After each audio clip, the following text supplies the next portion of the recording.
Shalom, damai di hati.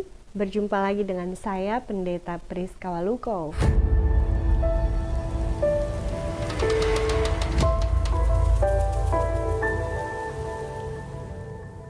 Senang sekali saya kembali boleh menyapa saudara lewat perenungan firman Tuhan bersama. Yang kali ini kita akan merenungkan firman yang terambil dalam Injil Yohanes pasal 15 ayat 1-8. Karenanya sebelum membaca dan merenungkan firman Tuhan, marilah kita berdoa. Bapa di sorga, Bapa yang kami sapa di dalam nama Yesus Kristus, yang adalah Tuhan dan Juru Selamat kami yang hidup, kami sungguh bersyukur kepadamu ya Tuhan, untuk kasih setia dan rahmat-Mu yang tak pernah berkesudahan dalam kehidupan kami. Engkau menghentar kami boleh ada sebagaimana kami ada, semua karena kemurahan-Mu. Ada sukacita ketika kami boleh lagi hendak membaca dan merenungkan firman-Mu. Roh Kudus, tolonglah kami, baik hamba-Mu yang telah Engkau persiapkan ini, tapi juga semua yang boleh membaca dan merenungkan firman bersama. Tuhan menolong kami dengan hikmat, sehingga kami boleh mengerti, memahami firman, terlebih mampu melakukannya dalam kehidupan ini. Hamba berserah biarlah boleh menjadi berkat bagi sebanyak mungkin orang yang sungguh merindukan kebenaran firman.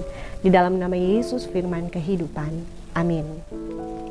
Oleh Lembaga Alkitab Indonesia memberi judul Pokok Anggur yang Benar. Akulah pokok anggur yang benar dan Bapakulah pengusahanya. Setiap ranting padaku yang tidak berbuah dipotongnya, dan setiap ranting yang berbuah dibersihkannya, supaya ia lebih banyak berbuah. Kamu memang sudah bersih karena firman yang telah kukatakan kepadamu. Tinggallah di dalam aku dan aku di dalam kamu. Sama seperti ranting tidak dapat berbuah dari dirinya sendiri, kalau ia tidak tinggal pada pokok anggur, demikian juga kamu tidak berbuah, jikalau kamu tidak tinggal di dalam aku. Akulah pokok anggur dan kamulah ranting-rantingnya. Barang siapa tinggal di dalam aku dan aku di dalam dia, ia berbuah banyak. Sebab di luar aku kamu tidak dapat berbuat apa-apa.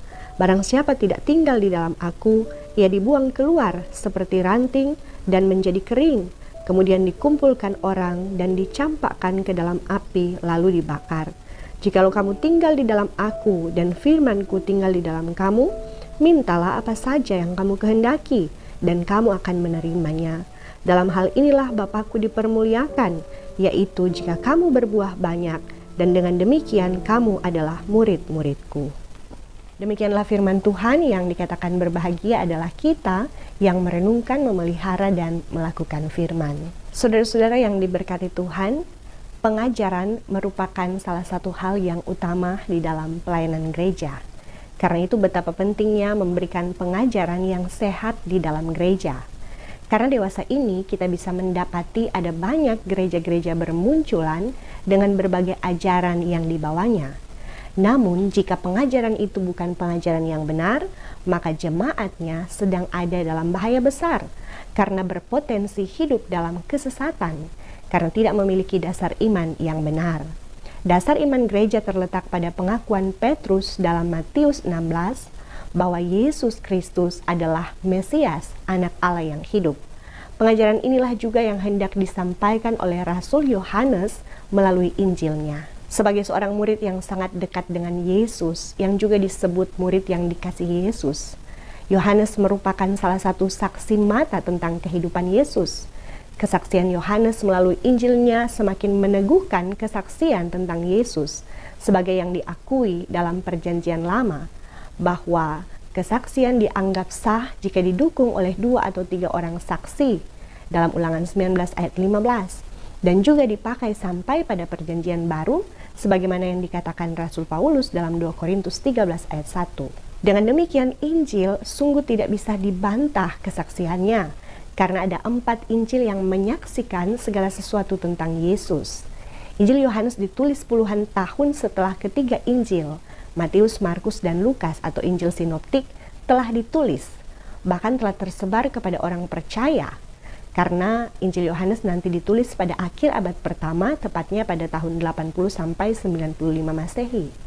Dalam pendahuluan Injilnya, Yohanes tidak lagi mengulang apa yang ditulis oleh Matius, Markus, dan Lukas tentang silsilah dan kelahiran Yesus, tetapi Yohanes memulai Injilnya dengan sebuah pernyataan yang begitu luar biasa, yang membuat pembacanya mendapatkan ide pikiran yang begitu agung untuk mengerti sisi keilahian Yesus dengan menyatakan bahwa Yesus adalah firman Allah yang telah ada sejak kekekalan, yang berinkarnasi menjadi daging dan tinggal di antara manusia di dalam dunia. Yohanes menulis Injilnya ketika orang percaya di saat itu sedang ada dalam bahaya ajaran sesat yang dilatar belakangi oleh filsafat Yunani seperti paham Gnostik yang menolak keilahian Yesus dengan mengajarkan bahwa Yesus bukan Allah, tetapi hanya merupakan emanasi atau salah satu yang keluar dari Allah dan lama-kelamaan sama sekali terputus hubungannya dengan Allah, yakni sama sekali tidak memiliki keilahian. Paham ini menekankan bahwa manusia yang cemar sama sekali tidak bisa bersatu dengan Allah yang kudus. Ada juga ajaran sesat yang disebut Cerinthus yang juga mengajarkan bahwa Yesus adalah manusia biasa, anak Yusuf dan Maria. Tetapi pada saat Yesus dibaptis oleh Yohanes Pembaptis, Kristus atau Mesias turun kepada pribadi Yesus yang kemudian kembali meninggalkan Yesus sesaat sebelum penyalibannya. Jadi paham ini memisahkan antara Yesus dan Kristus. Karena ajaran-ajaran salah inilah Yohanes mengajarkan pembacanya bahwa Yesus sungguh-sungguh adalah manusia sejati dan Allah yang sejati. Kesaksian Yohanes diteguhkan melalui pengajaran Yesus yang menyatakan dirinya sebagai Allah lewat pernyataan yang disebut Seven Great I Am, yakni 7 pernyataan diri Yesus menggunakan kata aku adalah.